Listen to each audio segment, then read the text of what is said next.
नमस्कार दोस्तों, आज की इस वीडियो में आप सभी लोगों का बहुत बहुत स्वागत है। मैं उम्मीद करता हूँ कि आप सभी लोग अच्छे होंगे। आप अगर इस स्पिरिचुअल डिस्कशन का पार्ट बनना चाहते हैं तो मैं उम्मीद करता हूँ और आप लोगों से रिक्वेस्ट करता हूँ कि आप लोग इस वीडियो को पूरा देखें। आगे बढ़ने से पहले अगर आप लोगों ने हमारे चैनल को सब्सक्राइब नहीं किया है तो चैनल को सब्सक्राइब कर लीजिए और बेल आइकन को ज़रूर प्रेस कीजिए। जीवन सत्य को पाने के दो ही मार्ग हैं, दो ही हो सकते हैं। या तो जीवन सत्य को पकड़ा जा सकता है जीवन में डूबकर, या जीवन सत्य को पकड़ा जा सकता है मृत्यु में डूबकर। दो ही द्वार हैं, जीवन और मृत्यु।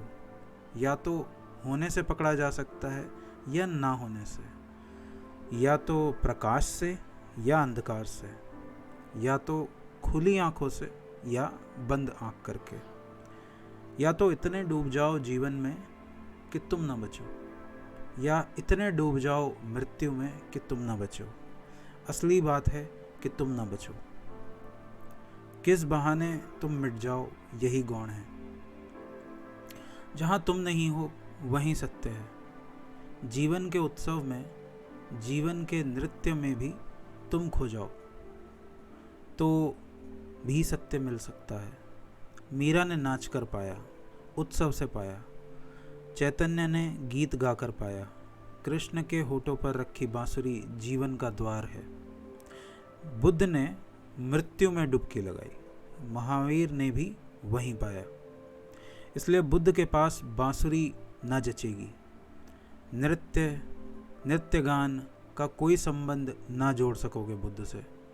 बुद्ध के पास कैसा गीत, कैसा नृत्य, कैसा संगीत। बुद्ध को तो अपावन मालूम होता है ये गीत, ये नृत्य, ये संगीत। गीत और नृत्य की बात ही बुद्ध के जीवन दृष्टि से मेल न खाएगी, क्योंकि उन्होंने पाया है मृत्यु में डुबकी लगाकर। यूनानी पुराण कथाओं में विभाजन बहुत साफ है। दो देवताओं की चर्चा है, अपोलो और डायोजनीस। अपोलो तपश्चर्या का देवता है, डायोजनीस नृत्य का, गान का, उत्सव का। एपिकोरस डायोजनीस का अनुयायी है। एपिकोरस ने अपने आश्रम का नाम रखा था उपवन। वृक्षों के तले, फूलों के पास, पक्षियों के गीत में रमे, सरोवर के तटों पर चांदनी रात में नृत्य का महोत्सव चलता। वहीं एपिकोरस ने उसकी झलक पाई। कोई तपश्चर्या नहीं की, उत्सव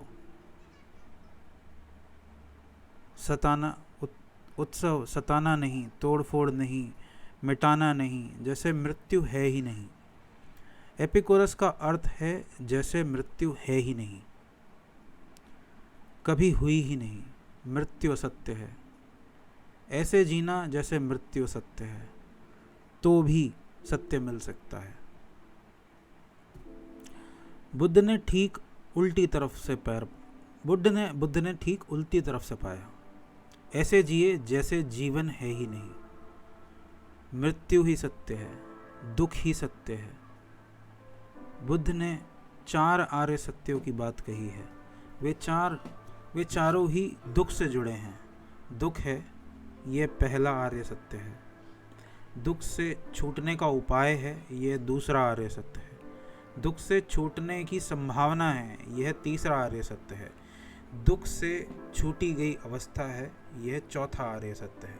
बस, लेकिन चारों आर्य सत्य दुख से जुड़े हैं। बुद्ध को जो पहला महाबोध हुआ, जो पहली किरण उतरी, वह अंधेरे की थी। जाते थे राह से महोत्सव में भाग लेने, समझने जैसा है। जाते थे कहीं जहां एपिकोरस को जाना चाहिए था। युवक महोत्सव, यूथ फेस्टिवल था। सारे देश के युवक और युवतियां इकट्ठे हुए थे। राजकुमार को उद्घाटन करना था उस उत्सव का। बुद्ध जाते थे अपने रथ से सवार होकर वहाँ जहाँ एपिकोरस को जाना चाहिए था। फूलों से सजा रथ था, लेकिन राह पर एक बीमार आदमी दिखाई पड़ गया। स्वर भंग हुआ। बुद्ध ने चौंक कर सारथी से पूछा, इस आदमी को क्या हो गया? कहते हैं कि तब तक बुद्ध ने बीमार आदमी न देखा था। ऐसा हुआ, जब बुद्ध पैदा हुए तो ज्योतिषियों ने कहा, अगर यह युवा होकर दुख को जानेगा तो सन्यासी हो जाएगा। जैसे ज्योतिषियों को यह बात पहले ही झलक गई कि दुख से ही यह व्यक्ति मुक्त होने को है, द्वार बनने को है, तो ज्योतिषियों ने कहा पिता को कि अगर चाहते हो कि बच जाए, यह संन्यास्त ना हो, तो इसे दुख का दर्शन मत होने देना। बीमारी इसके पास न फटके, कुरूप व्यक्ति इसके पास न आए। बुद्ध के बागीचे में फूल तब हटा दिए जाते थे जब वे कुमलाने से पहले की अवस्था में होते, कुमला न पाए। सूखा पत्ता बागीचे में ना बचे, रात में हटा दिए जाएं। बुद्ध ताजे फूलों को ही जाने, जवानी ही जाने, बुढ़ापे की खबर न मिले। मुरझाते भी हैं कुछ, इसका कांटा अगर जरा भी चुभा तो इस चेतना को राजमहल में रोकना बिल्कुल संभव ना होगा। तो बुद्ध के पिता ने बड़ा इंतजाम किया था। कहते हैं तब तक बुद्ध ने बीमार आदमी न देखा था, कुमलाया फूल न देखा था, सूखे पत्ते न देखे थे। मृत्यु की तो बात दूर रही, मृत्यु की आहट भी न सुनी थी। बुढ़ापा यानी मृत्यु की आहट। पड़ने लगे, पैर सुनाई,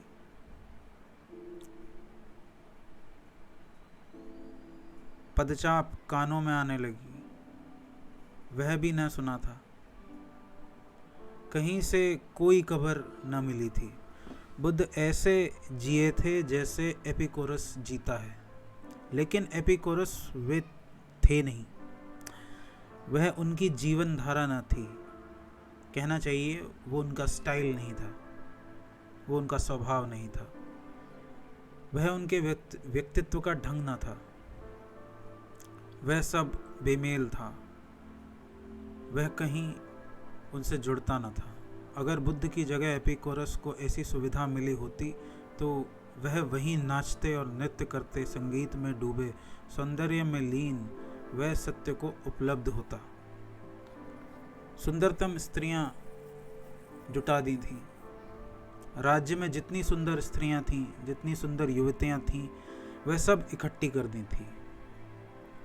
एर्नोल्ड ने भी अपनी प्रसिद्ध कविता लाइट ऑफ एशिया में उनका बड़ा मनमोहक वर्णन किया है, लेकिन उनमें भी बुद्ध ने दुख ही खोज लिया। एक रात युवतियां नाच कर थक कर सो गईं, थक कर गिर गई हैं। बुद्ध को झपकी लग गई है। आधी रात उनकी नींद खुली। उन्होंने आंख उठाकर देखा, संगमरमर जैसी देह, स्वर्ण जैसी शरीर मूर्छित पड़े थे। किसी का मुंह खुला था, सुंदर चेहरा कुरूप हो गया था, किसी की आंखों में कीचड़ आ गई थी, सोना गंदा हो गया था, किसी की लार बह रही थी, कोई नींद में बड़बड़ा रहा था। साज श्रृंगार रख रखाव अस्त व्यस्त हो गया था। चारों तरफ पड़ी सुंदरियां अचानक बुद्ध को कुरूप लगी। सौंदर्य में से कुरूप का दर्शन हो गया। एपिकोरस कुरूप में भी सौंदर्य को खोज लेता है, दृष्टि की बात है। और ये दो ही दृष्टियां हैं। उस सुबह जब बुद्ध उस महोत्सव में भाग लेने रथ पर जा रहे थे, सारथी से पूछा, इस आदमी को क्या हुआ? लकड़ी टेक कर चलता है, बीमार है, बूढ़ा है, हुआ क्या है? कहानी बड़ी मधुर है, बड़ी सुंदर है। कहते हैं सारथी झूठ बोलना चाहता था, लेकिन देवताओं ने उसकी जबान पकड़ ली। सारथी कहना चाहता था कुछ भी नहीं हुआ, एक दुर्घटना है, कभी कभी अपवाद स्वरूप ऐसा हो जाता है, लेकिन कहानी कहती है देवताओं ने जुबान पकड़ ली और देवता सारथी के मुंह से बोले कि यही सबको होता है, तुम्हें भी होगा। सारथी चौंका कि यह मैं क्या कह रहा हूँ। पिता ने सख्त मनाही की है, मगर बात निकल गई थी। सारथी के मुंह का उपयोग देवताओं ने कर लिया था और उसके पीछे ही आती थी एक अर्थी। लोग मरघट कहते हैं शमशान को, लोग मरघट जाते थे। बुद्ध ने पूछा, क्या हुआ है इसे? सारथी फिर झूठ बोलना चाहता था, लेकिन ना बोल पाया, और जो नहीं कहना था वह उसने कह दिया। सभी को ऐसा होता है, आपको भी होगा, मरना तो पड़ेगा। बुद्ध ने कहा, रथ लौटा लो, अब महोत्सव में जाने की कोई ज़रूरत नहीं है। जब मृत्यु है तो मैं मर ही गया। अब मैं उस जीवन की खोज करूंगा जिसकी कोई मृत्यु नहीं है। बुद्ध लौट पड़े। उसी रात घर छोड़कर भाग गए। 12 वर्षों बाद जब घर लौटे तो रविंद्रनाथ ने एक कविता लिखी। रविंद्रनाथ एपिकोरियन थे। यह थोड़ा समझने जैसा है। यह विभाजन बड़ा गहरा है और सारे आदमी इन दोनों में ही बटे हुए हैं। एक तरफ एपिकोरियन है और दूसरी तरफ बुद्ध हैं। रविंद्रनाथ को बुद्ध कभी नहीं जचे थे, जच भी नहीं सकते। उनकी भाषा जीवन की भाषा है। घुंघरू, नृत्य, नाच गान, चांद तारों की है। कवि की भाषा है। कवि मौत के थोड़े ही गीत गाता है, जीवन के गीत गाता है, जीवन की प्रशंसा करता है। उसकी निष्ठा जीवन में है। रविंद्रनाथ को भी यह बात नहीं जची। बुद्ध के प्रति सम्मान था, होगा ही। बुद्ध जैसे व्यक्ति के प्रति सम्मान ना हो, यह कैसे हो सकता है? लेकिन तालमेल नहीं था।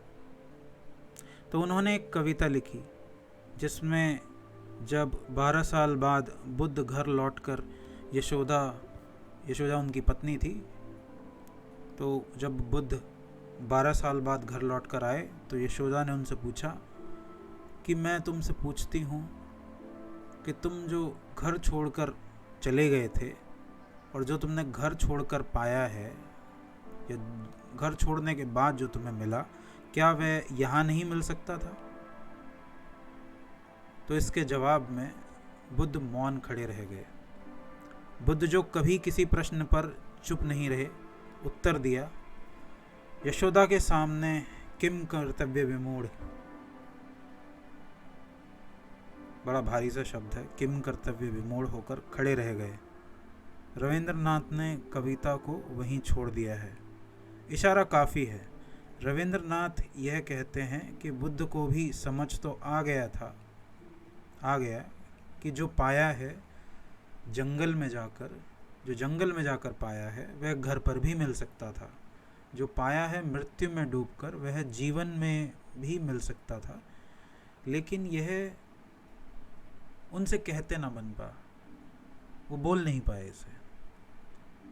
ये कहना तो अपनी सारी जीवन व्यवस्था को, शास्त्र को झुटलाना था। बुद्ध चुपचाप ही रह गए।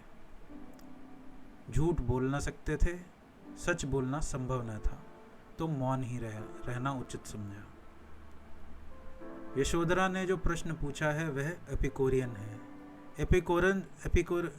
एपिकोरस यही पूछता है कि यह जीवन को छोड़कर कहाँ जाते हो, भागते कहाँ हो, यही मिल जाए। लेकिन बुद्ध कहते हैं कि अगर यही मिलना होता तो इतने लोग जीवन में हैं, इन्हें क्यों नहीं मिला?